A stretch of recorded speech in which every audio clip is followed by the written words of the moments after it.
Shalom, shalom, Yashrala, Yahawada. Brother Malak back with a biblical lesson, something in the spirit. I want to give all glory and honor to Yahweh, Bahashim Yahushai, Bahashim Rakakadash, Barakata Yahweh, Barakata Yahweh, Bahashim Yahushai, Bahashim Rakakadash. Glory and honor and praises to Yahweh and Yahushai, who people within the world call God and Jesus. But these are their rightful names, their ancient names in the Paleo Hebrew tongue. So all glory and honor goes to them. But this lesson is going to be titled The Major Prophecy That's Going to Eradicate This Current Economy. I'll say that again. The major prophecy that's going to eradicate this current economy. Well, I'll say it one more time. 3 is the magic or the spiritual number. He rose the third day. The Father, the Son, the Spirit, 3. He rose the third day. The Holy Trinity, if you will, right? Right.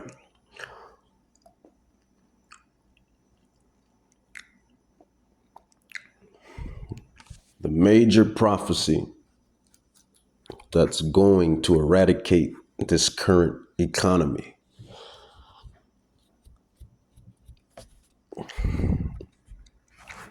And I don't care what Salakia, I don't care what anyone says. The spirit of the prophets is really out. The spirit of the prophets is really out, and everyone is keying in on it, so to speak. And not only that, but if you have some type of intelligence, then you can look at the world and see for yourselves. But prophecy was not moving the way that it has been moving before those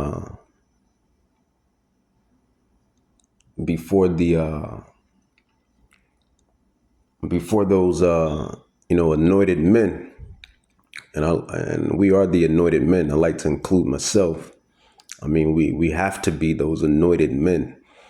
In order for you, or in order for one to comprehend such things, you have to be anointed. We're mortals. Like I always say in my ministry, we're mortals, but we're not just any old mortals. We are mortals, but we're not just any old mortals. Obviously, we can't just be any old mortals. But Elder Tahar, Elder Gabar, Elder Ramla, Elder Rakar, and all of the elders and disciples on down, prophecy was not moving the way it was, the way that it's currently moving.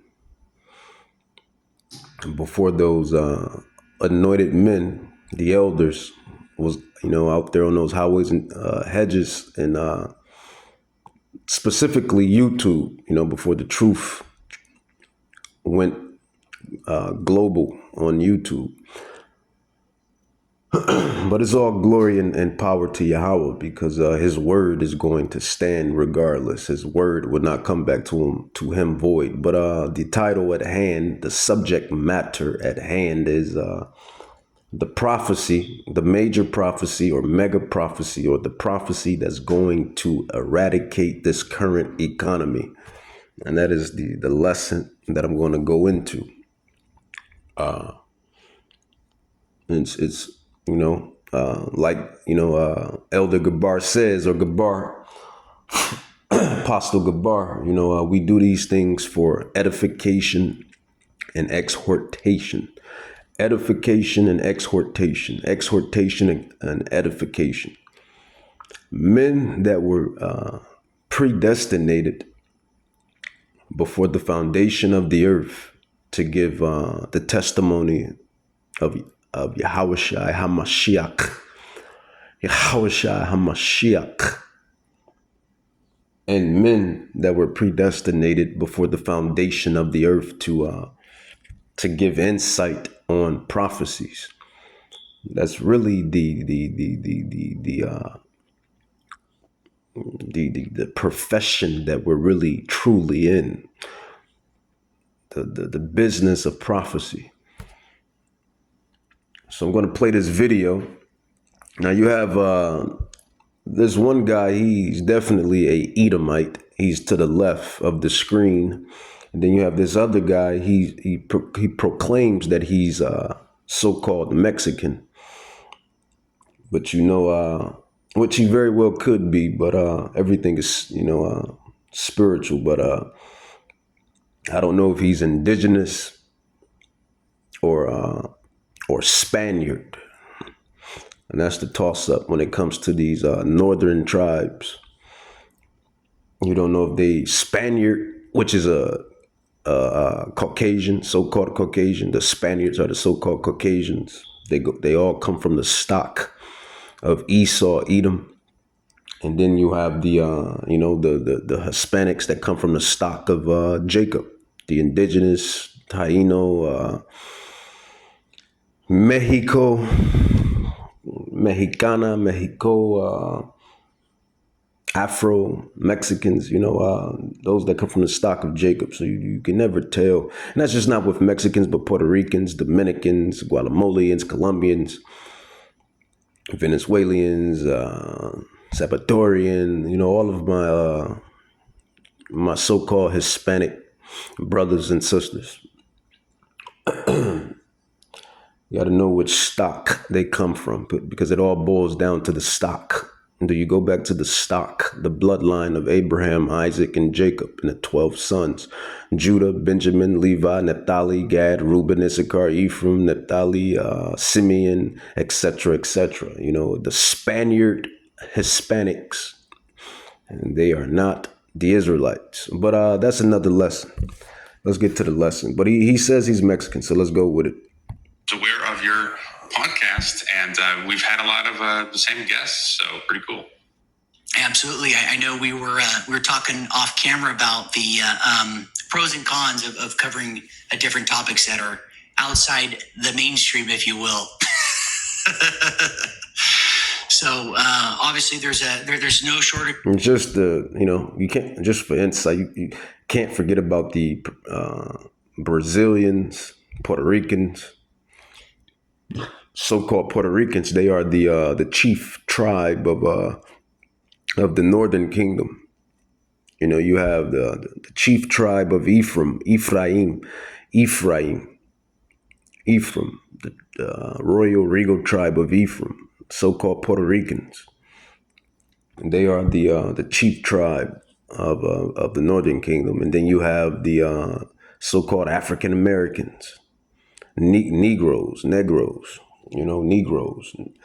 Negro, African Americans, which are the chief tribe of the Southern Kingdom.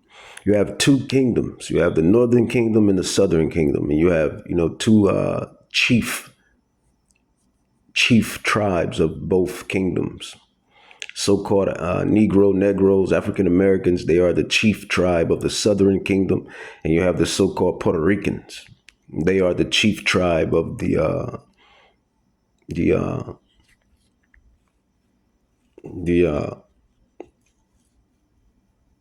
Northern Kingdom. And they all stem from Abraham, Isaac, and Jacob, man. The Israelites have been scattered throughout the four corners of the earth. And the Israelites,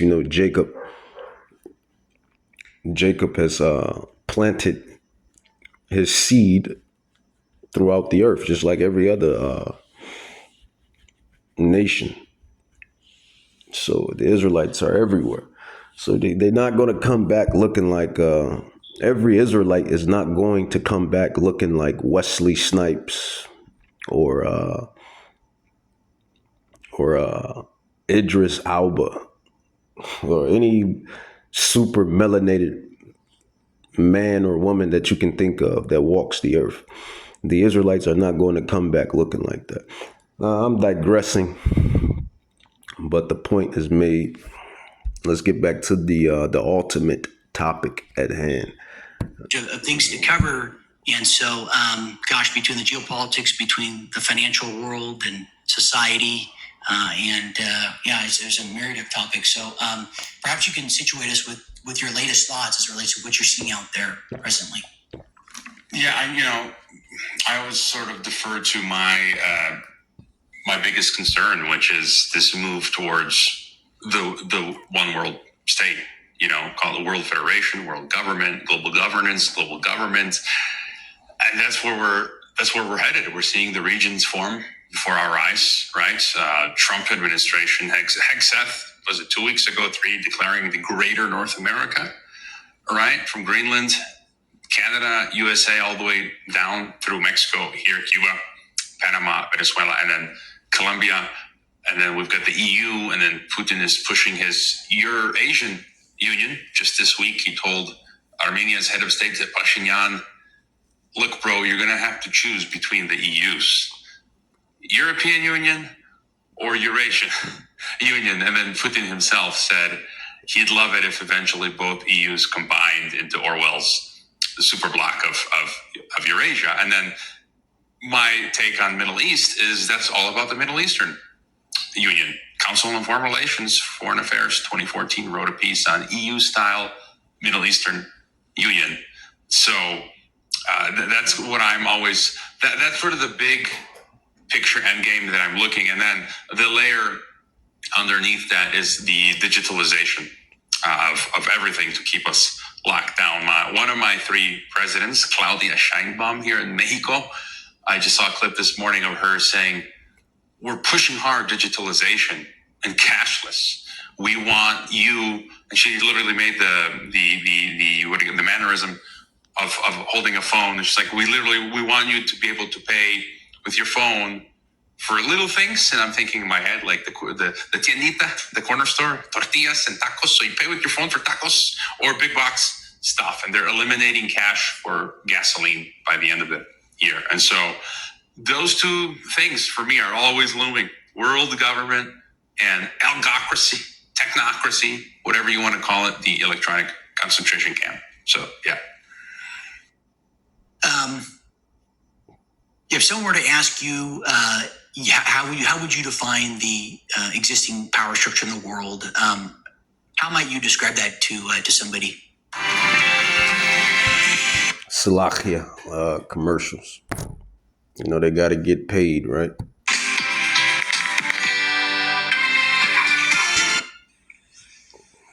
Effectively, it's been centuries in the making, but we have basically an international, transnational, global class that's running the show. They've penetrated all nations. COVID is, in many ways we can thank COVID. The mask has come off. COVID proved it de facto that all nations. It definitely proved it. It proved that everything this devil has said is a lie. Deception, lies, deception. And this devil hides behind lies and deception. But I'll let him continue to get off, as we say in the world. Are working together. They've been penetrated by this international class. And again, or let them cook. Their end goal is a world empire that they control.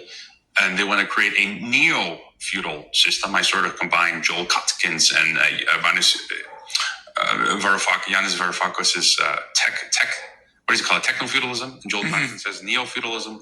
But more precisely, it's a neo-techno-feudalism. Elysium, think of the movie with Matt Damon, and where they want to create their fortress up on high. Curtis Jarvin calls it the orbital authority, right? Effectively. So they're up in their little orbital authority in space, and they're Elysium, this 0.1%. And then there's the rest of us to be used as human cattle. And so there's a myriad of institutions that make this up. People have pointed this out throughout the ages. The Cecil Rhodes and his followers, the Rhodes Scholarship, the Milner Group, which formed the Royal Institute for International Affairs, Chatham House, Council of Foreign Relations. I mean, all that jazz. And then you got the Bilderberg, by the way, this week is meeting in Washington, D.C., in case people weren't aware. But the Bilderbergers, the Trilaterals, the Rockefellers, the Rothschilds, the newer contenders such. Aha.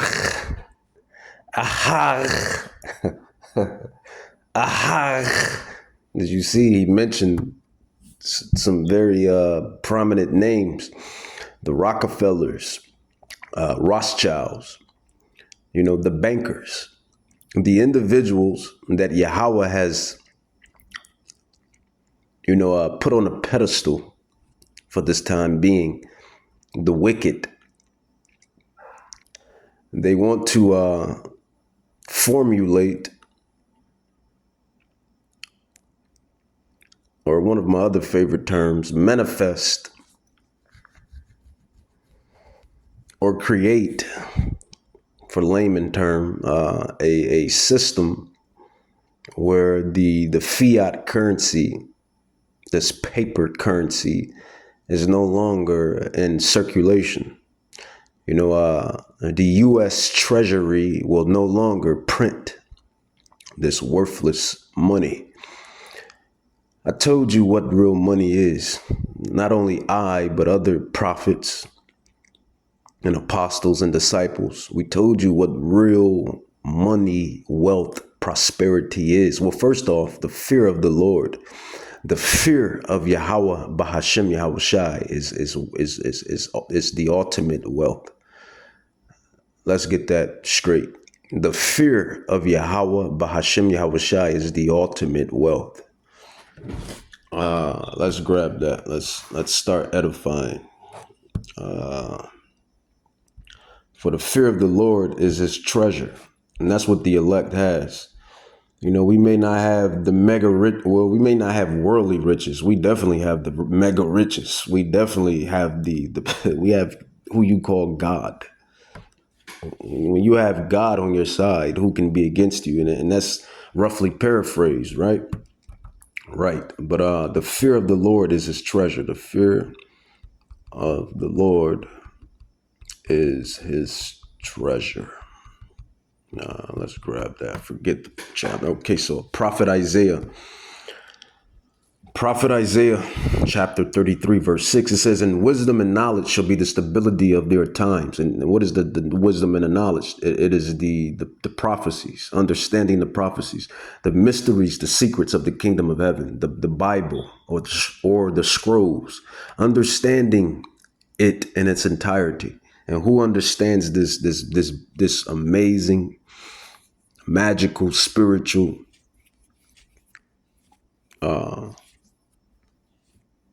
book, if you will?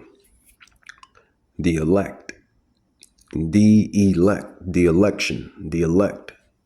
And the Bible has a theme that runs through it. The scrolls, they have a theme that runs through it, and it's about the elect man, the elect woman, and the elect child or younger adult, for that matter. The election. That is whom Hamashiach Yahweh Shai, who they ignorantly call Jesus Christ, that is who he's coming to take up, to redeem the remnant. And they come from the house of, or the kingdom, rather. I like saying kingdom because that's I say house as well, but kingdom. Because ultimately that's what's about to happen. This old kingdom is about to get rooted up and a new kingdom is about to be established. So Yahweh Shai, Hamashiach, he's coming to redeem the elect. And with that, he's going to establish a new kingdom. But Prophet Isaiah chapter 33, verse 6, it says, "And wisdom and knowledge shall be the stability of thy times." So when everything starts to go to, to SHIT, when it hits the fan, right? And we are